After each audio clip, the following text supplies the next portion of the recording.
ഏവർക്കും ultimate PSC ഗൈഡിൻ്റെ മറ്റൊരു ക്ലാസ്സിലേക്ക് സ്വാഗതം. ഇന്ന് നമ്മൾ പഠിക്കാൻ പോകുന്നത് നാടൻ കലാരൂപങ്ങളെക്കുറിച്ചാണ്. PSC പരീക്ഷയിൽ വളരെ ഇമ്പോർട്ടൻ്റ് ആയ ഒരു ടോപ്പിക്കാണ് നാടൻ കലാരൂപങ്ങൾ. വലിച്ചുവാരി നമ്മളെല്ലാം പഠിക്കുന്നില്ല. വളരെ ഇമ്പോർട്ടൻ്റ് ആയിട്ടുള്ള ടോപ്പിക്കുകൾ എടുത്തിട്ട് അതിൽ ഇമ്പോർട്ടൻ്റ് ആയ ഫാക്ടേഴ്സ് മാത്രം ഉൾക്കൊള്ളിച്ചുകൊണ്ടാണ് ഓരോ ക്ലാസ്സും തയ്യാറാക്കിയിരിക്കുന്നത്. എല്ലാവരും ഒന്ന് കേട്ട് നോക്കുക കേട്ടോ. ഇങ്ങനെയുള്ള ഒത്തിരി വീഡിയോസും ഷോർട്സും നമ്മുടെ ചാനലിൽ ഇട്ടിട്ടുണ്ട്. എല്ലാവരും ഒന്ന് കണ്ടു നോക്കുക. ചാനൽ ഇഷ്ടമാവുകയാണെങ്കിൽ ലൈക്ക്, ഷെയർ ആൻഡ് സബ്സ്ക്രൈബ് ചെയ്യാൻ മറക്കരുതേ. നമുക്ക് ക്ലാസ്സിലോട്ട് കിടക്കാം. നാടൻ കലാരൂപങ്ങൾ. ചവിട്ടുനാടകം. കേരളത്തിൽ ക്രൈസ്തവരുടെ ഇടയിൽ പ്രചാരത്തിലുള്ള കലാരൂപമാണ് ചവിട്ടുനാടകം. യൂറോപ്പിൽ പ്രചാരത്തിലുള്ള ഓപ്പറ എന്ന സംഗീത നാടകത്തിൻ്റെ കേരളീയ പകർപ്പ് എന്നും അറിയപ്പെടുന്ന കലാരൂപമാണ് ചവിട്ടുനാടകം. കേരളത്തിന് ചവിട്ടുനാടകം എന്ന കലാരൂപം പരിചയപ്പെടുത്തിയത് പോർച്ചുഗീസുകാരാണ്. പാട്ടും കളരിച്ചുവടുകളും ഒത്തുചേരുന്ന ഈ കലാരൂപം ചവിട്ടുനാടകം എന്നാണ് അറിയപ്പെടുന്നത്.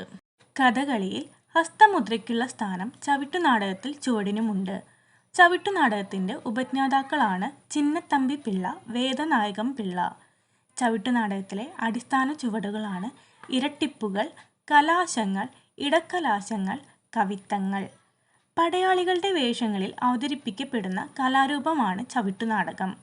ചവിട്ടുനാടകത്തിലെ അടിസ്ഥാന ചുവടുകൾ 12 എണ്ണമാണ്. ചവിട്ടുനാടകത്തിൽ ഉപയോഗിക്കുന്ന ഭാഷ തമിഴ് കലർന്ന ഭാഷയാണ്. ചവിട്ടുനാടകത്തിലെ ഹാസ്യ കഥാപാത്രമാണ് കട്ടിയക്കാരൻ. ആദ്യത്തെ ചവിട്ടുനാടകമായി കരുതപ്പെടുന്നത് കാറൽമാൻ ചരിതം. തട്ടുപൊളിപ്പൻ എന്ന പേരിൽ അറിയപ്പെടുന്ന കലാരൂപവും ചവിട്ടുനാടകം തന്നെയാണ്. പ്രധാന ചവിട്ടുനാടകങ്ങളാണ് കത്രീന നാടകം, ഔസേപ്പ് നാടകം, ബ്രസീന നാടകം. ഒപ്പന. മലബാർ മാപ്പിള അല്ലെങ്കിൽ മുസ്ലിം സംസ്കാരത്തിൻ്റെ സംഭാവനയാണ് ഒപ്പന. അറബി മലയാളം സാഹിത്യ ശൈലിയിലെ മാപ്പിളപ്പാട്ടുകളാണ് ഒപ്പനയ്ക്ക് ഉപയോഗിക്കുന്നത്. പരമ്പരാഗത മുസ്ലിം വിവാഹവുമായി ബന്ധപ്പെട്ട് നടത്തുന്ന നൃത്തമാണ് ഒപ്പന. ഒപ്പന എന്ന പേരുണ്ടായ അറബി പദം അബ്ബന അല്ലെങ്കിൽ അഫ്ന. ഒപ്പനയ്ക്ക് ഉപയോഗിക്കുന്ന വാദ്യോപകരണങ്ങളാണ് ഹാർമോണിയം, തബല, ഗഞ്ചിറ, ഇലത്താളം. യക്ഷഗാനം. കേരളത്തിലെ കാസർഗോഡ് ജില്ലയിൽ പ്രചാരത്തിലുള്ള നാടൻ കലാരൂപമാണ് യക്ഷഗാനം. ബയലാട്ടം എന്ന പേരിലും യക്ഷഗാനം അറിയപ്പെടുന്നു. യക്ഷഗാനം വേഷത്തിലും മേളത്തിലും പാട്ടിലും കഥകളിയോട് സാദൃശ്യം പുലർത്തുന്നു. സംഭാഷണത്തിന് പ്രാധാന്യമുള്ളതിനാൽ യക്ഷഗാനം അറിയപ്പെടുന്നത് സംസാരിക്കുന്ന കഥകളി എന്നാണ്. യക്ഷഗാനത്തിലെ പ്രധാന വാദ്യോപകരണങ്ങളാണ് ചെണ്ട, മദ്ദളം, ഇലത്താളം എന്നിവ.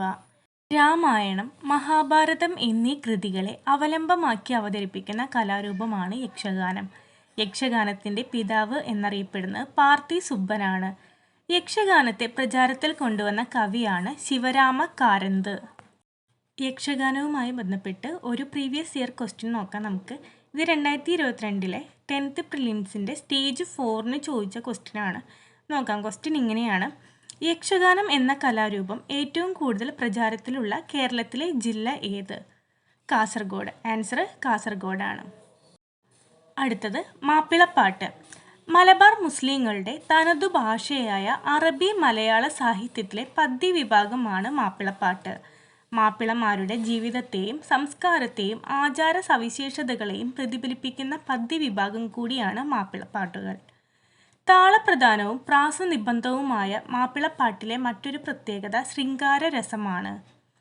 മാപ്പിളപ്പാട്ടിൻ്റെ മഹാകവി എന്നറിയപ്പെടുന്നത് മോയിൻകുട്ടി വൈദ്യരാണ്. കാക്കാരിശ്ശി നാടകം. കേരളത്തിൻ്റെ ആക്ഷേപഹാസ്യ നൃത്ത നാടകം എന്നറിയപ്പെടുന്നത് കാക്കാരിശ്ശി നാടകമാണ്. കാക്കാരിശ്ശി നാടകത്തിൻ്റെ ജനയിതാവ് എന്നറിയപ്പെടുന്നത് കൊല്ലക കേശവപിള്ള ആശാൻ. തിരുവനന്തപുരം ജില്ലയിലെ വിനോദ ഗ്രാമീണ നാടകമാണ് കാക്കാരിശ്ശി നാടകം.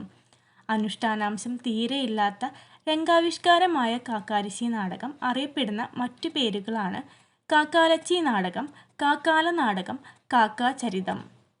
കാക്കാരിശ്ശി നാടകത്തിൻ്റെ മുഖ്യ ഘടകങ്ങൾ സാമൂഹ്യ വിമർശനവും ആക്ഷേപഹാസ്യവുമാണ്.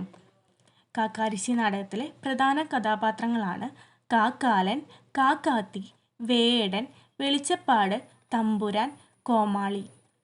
കാക്കാരിശ്ശി നാടകത്തിലെ പശ്ചാത്തല സംഗീതത്തിന് ഉപയോഗിക്കുന്ന വാദ്യങ്ങൾ ഡോലക്ക്, ഗഞ്ചിറ, ചെണ്ട, ഹാർമോണിയം, കൈമണി തുടങ്ങിയവയാണ്. 2021 നിയമസഭാ തെരഞ്ഞെടുപ്പ് ബോധവൽക്കരണത്തിൻ്റെ ഭാഗമായി സ്വീപ്പ്, അതായത് systematic voters education and electoral പാർട്ടിസിപ്പേഷൻ്റെ നേതൃത്വത്തിൽ ആലപ്പുഴയിൽ നടത്തിയ കാക്കാരിച്ചി നാടകത്തിൻ്റെ പേര് നാടകാന്തം വോട്ടങ്കം എന്നായിരുന്നു. കുമ്മാട്ടിക്കളി പ്രചാരത്തിലുള്ള ജില്ലകളാണ് പാലക്കാട്, തൃശ്ശൂർ, വയനാട്. തൃശ്ശൂരിൽ ഓണക്കാലത്തെ ഒരു വിനോദമായും ചിലയിടങ്ങളിൽ അനുഷ്ഠാന കലയായും പരിഗണിച്ചു വരുന്ന ഒരു ഉത്സവമാണ് കുമ്മാട്ടിക്കളി. കോൽക്കളി അറിയപ്പെടുന്ന മറ്റു പേരുകളാണ് കോലടിക്കളി, കമ്പടിക്കളി, കോലുകളി, കോലാട്ടം.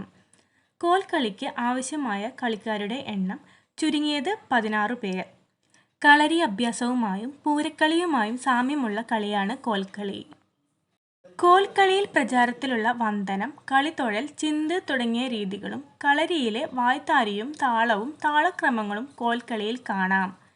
ദൃശ്യ-ശ്രാവ്യ സങ്കേതങ്ങളെ ചാരുതയോടെ സമന്വയിപ്പിക്കുന്ന കലാശില്പം കൂടിയാണ് കോൽക്കളി. കോൽക്കളിയിൽ നീണ്ട കാലത്തെ പാരമ്പര്യമുള്ള പ്രദേശമാണ് കണ്ണൂർ ജില്ലയിലെ പയ്യന്നൂർ. പയ്യന്നൂരിലെ ആനിടിൽ രാമൻ എഴുത്തച്ഛൻ ഭക്തിരസപ്രധാനമായ ഒട്ടേറെ കോൽക്കളി ഗാനങ്ങൾ എഴുതിയിട്ടുണ്ട്. കലാശപ്പാട്ട് എന്ന കൃതി ഇതിൽ ശ്രദ്ധേയമാണ്. സ്ത്രീകൾ അവതരിപ്പിക്കുന്ന കോൽക്കളി അറിയപ്പെട്ടിരുന്നത് കോലാട്ടം എന്നാണ്. നർത്തനത്തിന് ഊന്നൽ നൽകിക്കൊണ്ടുള്ള കളികളാണ് കോലാട്ടത്തിൻ്റെ പ്രത്യേകത. ഐവർകളി. വനവാസകാലത്ത് പാണ്ഡവരുടെ ദുഃഖം അകറ്റാൻ ശ്രീകൃഷ്ണൻ രൂപം കൊടുത്തു എന്നു കരുതപ്പെടുന്ന കലാരൂപമാണ് ഐവർകളി. ഐവർകളിയുടെ മറ്റു പേരുകളാണ് ഐവർ നാടകം, പാണ്ഡവർ കളി, തട്ടിന്മേൽ കളി, കണ്ണിൽ കുത്തിക്കളി. ഐവർ കളിക്ക് കൂടുതൽ പ്രചാരമുള്ള ജില്ലകളാണ് തൃശ്ശൂരും പാലക്കാടും. 18 കാവുകളിലെ കുംഭഭരണി ആഘോഷത്തിൽ വിശ്വകർമ്മജർ അവതരിപ്പിക്കുന്ന കളിയാണ് ഐവർ കളി. കളരിപ്പയറ്റ്. കേരളത്തിൻ്റെ ആയോധന കലാരൂപമാണ് കളരിപ്പയറ്റ്. ആയോധന കലയുടെ മാതാവ് എന്നറിയപ്പെടുന്നതും കളരിപ്പയറ്റ് തന്നെയാണ്. ലോകത്തിലെ ഏറ്റവും പഴക്കമേറിയ ശാസ്ത്രീയ ആയോധന കലയാണ് കളരിപ്പയറ്റ്. കളരിപ്പയറ്റിൻ്റെ 3 രൂപങ്ങളാണ് അറപ്പുകൈ, വട്ടേന്തിരിപ്പ്, പിള്ളതാങ്ങി എന്നിവ. കളരിപ്പയറ്റിലെ വിവിധ അഭ്യാസമുറകളാണ് മെയ്പ്പയറ്റ്, വടിപ്പയറ്റ്, വെറും കൈപ്രയോഗം. കളരിപ്പയറ്റിലെ അവസാനത്തെ അടവിൻ്റെ പേര് പൂഴിക്കടകൻ എന്നാണ്. 18ാമത്തെ അടവ് എന്നും ഇത് അറിയപ്പെടുന്നുണ്ട്. 2021 സംസ്ഥാന സർക്കാരിൻ്റെ കളരിപ്പയറ്റ് അക്കാദമി നിലവിൽ വന്നത് വെള്ളാർ ക്രാഫ്റ്റ് വില്ലേജ്, തിരുവനന്തപുരത്താണ്. ഒരു പ്രീവിയസ് ഇയർ ക്വസ്റ്റ്യൻ നോക്കാം. 2021 മെഡിക്കൽ ഫോട്ടോഗ്രാഫർ എക്സാമിന് ചോദിച്ച ക്വസ്റ്റ്യനാണ്. നോക്കാം. അറപ്പുകൈ, വട്ടേന്തിരിപ്പ്, പിള്ളതാങ്ങി എന്നീ പദങ്ങൾ താഴെ പറയുന്ന കലകളിൽ ഏതുമായി ബന്ധപ്പെട്ടിരിക്കുന്നു? Option A Kalaripayattu, B Kolkali, C Theyyam, D Makamkali. Option A കളരിപ്പയറ്റാണ് ശരിയുത്തരം. ഗദ്ദിക. വയനാട്ടിലെ ഗോത്രവർഗക്കാർക്കിടയിലെ കലാരൂപമാണ് ഗദ്ദിക. ഗദ്ദിക പ്രചാരത്തിലുള്ള വയനാട്ടിലെ ആദിവാസി വിഭാഗമാണ് അടിയർ. പ്രശസ്ത ഗദ്ദിക കലാകാരനാണ് PK കാളൻ. ഇതുമായി ബന്ധപ്പെട്ട ഒരു PYQ നോക്കാം. ക്വസ്റ്റ്യൻ ഇങ്ങനെയാണ്. ഗദ്ദിക എന്ന പ്രശസ്ത ആദിവാസി കലയെ പരിപോഷിപ്പിക്കുന്നതിൽ മുഖ്യ പങ്ക് വഹിച്ച വ്യക്തി ആര്? LDC മെയിൻസ് 2021 എക്സാമിൻ്റെ ക്വസ്റ്റ്യനാണിത്. ആൻസർ PK കാളൻ. തിറയാട്ടം. കേരളത്തിൽ തെക്കൻ മലബാറിലെ, അതായത് കോഴിക്കോട്, മലപ്പുറം കാവുകളിലും തറവാട്ടു സ്ഥാനങ്ങളിലും നടത്തുന്ന അനുഷ്ഠാന കലാരൂപമാണ് തിറയാട്ടം. നൃത്തവും അഭിനയക്രമങ്ങളും ഗീതങ്ങളും വാദ്യഘോഷങ്ങളും മുഖത്തെഴുത്തും മെയ്യെഴുത്തും ആയോധന കലയും അനുഷ്ഠാനങ്ങളും സമന്വയിപ്പിക്കുന്ന ചടുലമായ ഗോത്ര കലാരൂപം കൂടിയാണ് തിറയാട്ടം. തിറയാട്ടത്തിന് വേഷങ്ങൾ നിർമ്മിക്കുന്നത് കുരുത്തോല, പാള, മുള, ചിരട്ട, തടി എന്നിവ ഉപയോഗിച്ചാണ്. തിറയാട്ടത്തിന് ഉപയോഗിക്കുന്ന വാദ്യങ്ങളാണ് ചെണ്ട, ഇലത്താളം, തുടി, കുഴൽ എന്നിവ. മുടിയാട്ടം. കേരളത്തിൻ്റെ വിവിധ പ്രദേശങ്ങളിൽ അവതരിപ്പിച്ചു വരുന്ന സമൂഹ നൃത്തമാണ് മുടിയാട്ടം.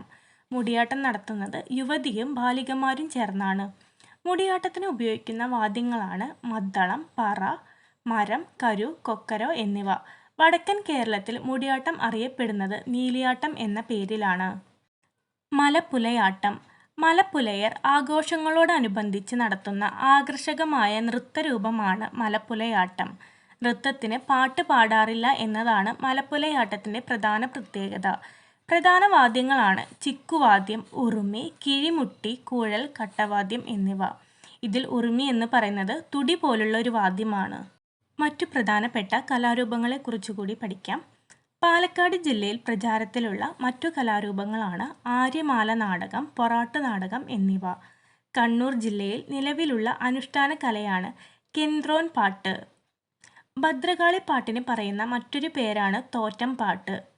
സുബ്രഹ്മണ്യനെ ആരാധിക്കുന്ന രീതിയുമായി ബന്ധപ്പെട്ട അനുഷ്ഠാന കലാരൂപമാണ് കാവടിയാട്ടം. ക്ഷേത്രകലയുടെ രാജാവ് എന്നറിയപ്പെടുന്നത് പഞ്ചാരി മേളമാണ്. എന്നാൽ കേരളത്തിൻ്റെ സിംഫണി എന്ന് വിശേഷിപ്പിക്കപ്പെടുന്നത് പഞ്ചവാദ്യമാണ്. ക്ഷേത്രങ്ങളിലും കാവുകളിലും കളം വരച്ച് നടത്തുന്ന അനുഷ്ഠാന കലയാണ് കളമെഴുത്തുപാട്ട്. സംഘകാലത്തോളം പഴക്കമുള്ള കേരളീയ അനുഷ്ഠാന കലയാണ് കളമെഴുത്തുപാട്ട്. ഉത്തര കേരളത്തിൻ്റെ ഗിരിവർഗക്കാരായ കരിമ്പാലരുടെ ഉർവര നാടകമാണ് സീതാക്കളി. ക്ഷേത്രങ്ങളിലും തറവാടുകളിലും അവതരിപ്പിക്കുന്ന പ്രാചീന അനുഷ്ഠാന കലയാണ് തീയാട്ട്. മീനാക്ഷി കല്യാണം എന്ന നാടൻ കല പ്രചാരത്തിലുള്ള ജില്ലയാണ് പാലക്കാട്. ദേവീദേവന്മാരുടെ തിടമ്പ് തലയിൽ എടുത്ത് നടത്തുന്ന അനുഷ്ഠാനപരമായ നൃത്തമാണ് തിടമ്പ് നൃത്തം. ആദിവാസി കലാരൂപങ്ങളിൽ വ്യാപകമായി ഉപയോഗിക്കുന്ന ഉപകരണമാണ് പറ. ഭദ്രകാളി ക്ഷേത്രത്തിൽ നടത്തുന്ന അനുഷ്ഠാന കലാരൂപമാണ് കുത്തിയോട്ടം. ചൂരൽ കുത്താണ് പ്രധാന ചടങ്ങ്. ഹരികഥയുടെ പ്രാരകഭേദകമായ ക്ഷേത്രകലയാണ് കഥാപ്രസംഗം. അതിരാത്രത്തിന് പ്രസിദ്ധമായ തൃശൂർ ജില്ലയിലെ ഗ്രാമമാണ് പാഞ്ഞാൾ. പാശുവൽകൃത സമൂഹങ്ങളിൽ നിന്നുള്ള വിദ്യാർത്ഥികളുടെ കലാകായിക മേഖലയിലെ വളർച്ചയും പുരോഗതിയും ലക്ഷ്യമാക്കി സമഗ്ര ശിക്ഷ കേരളം നടപ്പിലാക്കി വരുന്ന പദ്ധതിയാണ് നാട്ടരങ്ങ്. ഇനി കേരളത്തിലെ പ്രധാന കലാരൂപങ്ങളും ജില്ലകളും നോക്കാം. കലാരൂപങ്ങൾ: കോലം തുള്ളൽ. ജില്ലകൾ വരുന്നത് ആലപ്പുഴ, പത്തനംതിട്ട, കൊല്ലം. ആടിവേടൻ, ചിമ്മാനക്കളി കണ്ണൂർ, കാസർഗോഡ് ജില്ലകളിൽ. തെയ്യം, പൂരക്കളി എന്നിവ കണ്ണൂർ, കാസർഗോഡ് ജില്ലകളിൽ. ഗദ്ദിക വയനാട്. ചവിട്ട് നാടകം, മാർഗംകളി എന്നിവ തൃശൂർ, എറണാകുളം, കോട്ടയം, ആലപ്പുഴ ജില്ലകളിൽ. ഒപ്പന കണ്ണൂർ, ആലപ്പുഴ, കോഴിക്കോട്, മലപ്പുറം ജില്ലകളിൽ. അയ്യപ്പൻ തീയാട്ട് തൃശൂർ, പാലക്കാട്. മുടിയേറ്റ് എറണാകുളം, കോട്ടയം, ആലപ്പുഴ, കൊല്ലം, തിരുവനന്തപുരം. അർജുന നൃത്തം കോട്ടയം, ആലപ്പുഴ. പടയണി പത്തനംതിട്ട. തിറ കോഴിക്കോട്, കണ്ണൂർ. മീനാക്ഷി കല്യാണം പാലക്കാട്. ഭദ്രകാളി തീയാട്ട് തിരുവനന്തപുരം, ആലപ്പുഴ, കോട്ടയം. കെട്ടുകാഴ്ച തിരുവനന്തപുരം. പാണക്കളി പാലക്കാട്, മലപ്പുറം. ഗരുഡൻ തൂക്കം എറണാകുളം, കോട്ടയം, ആലപ്പുഴ. പൊറാട്ട് നാടകം പാലക്കാട്. കാക്കാരിശ്ശി നാടകം തിരുവനന്തപുരം. മലപ്പുലയാട്ടം ഇടുക്കി, പാലക്കാട്. കുറത്തിയാട്ടം കണ്ണൂർ. തിറയാട്ടം കോഴിക്കോട്, മലപ്പുറം. കെന്ത്രോൻ പാട്ട് കോതാമൂരിയാട്ടം കണ്ണൂർ. ആര്യന്മാല നാടകം കണ്യാർകളി പാലക്കാട്. യക്ഷഗാനം കാസർഗോഡ്.